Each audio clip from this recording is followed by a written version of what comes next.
Why I'm uncomfortable with children being activists by Ada Akpala.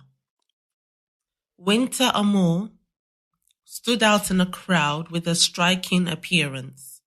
A mint green t-shirt, a pink grey jacket tied around her waist, and a blue face mask tucked under her chin. Her fearless voice joined the chorus of demonstrators, chanting the powerful words that had become the movement's rallying cry: no justice, no peace. The 2020 protests had many memorable scenes, but this one in particular stuck with me. The sight of Winter Amour Rogers, a 7-year-old girl protesting against systemic racism and police brutality in Merrick, New York. She marched boldly and chanted fiercely, frequently locking eyes with the camera that appeared to be capturing her every move. As I observed her, I felt a combination of awe and intrigue. Her raised fists, energetic arm movements, and stern countenance left me wondering if her actions were a genuine expression of anger in response to recent events, or just a naive mimicry of the passion and frustration of the crowd around her. A couple of days later, Winter Amour found herself on the front lines once again. This time, she took part in another public outcry following the death of an inmate at a New York City jail, Jamel Floyd, no relation to George Floyd.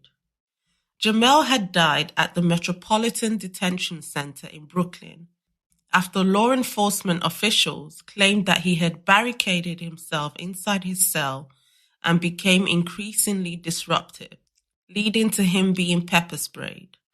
This caused him to become unresponsive, prompting his transfer to a hospital where he was later pronounced dead. Video footage captured the first grader addressing the crowd with conviction and fervor, taking charge as she led them in chants and call and response.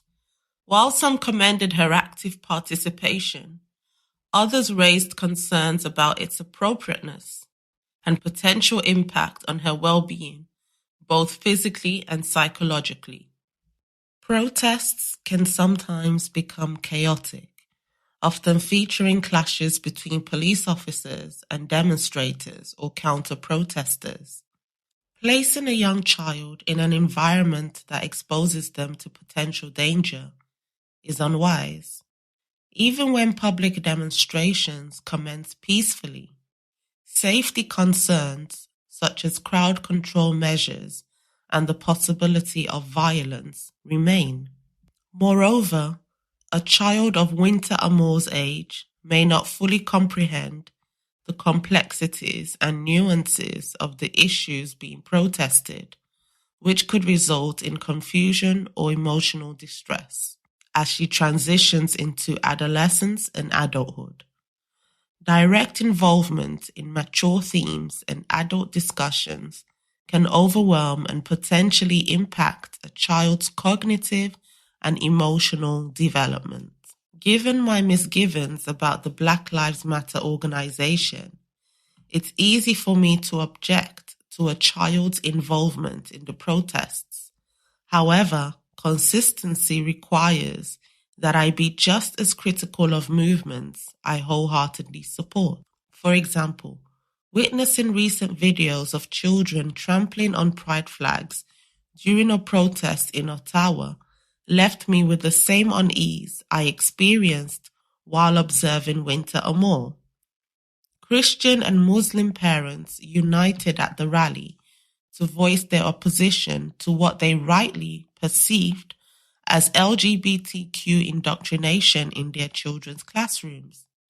As the children stomped on the flags, under the guidance of their parents, they were met with cheers and applause from the crowd, and some individuals even approached to shake their hands.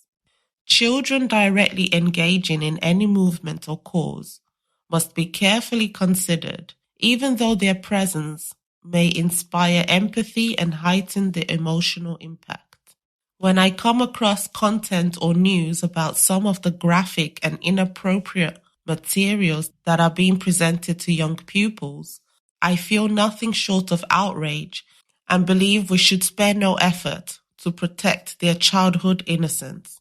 However, in our mission to protect their innocence, we must not put them in any additional situations that might jeopardize it.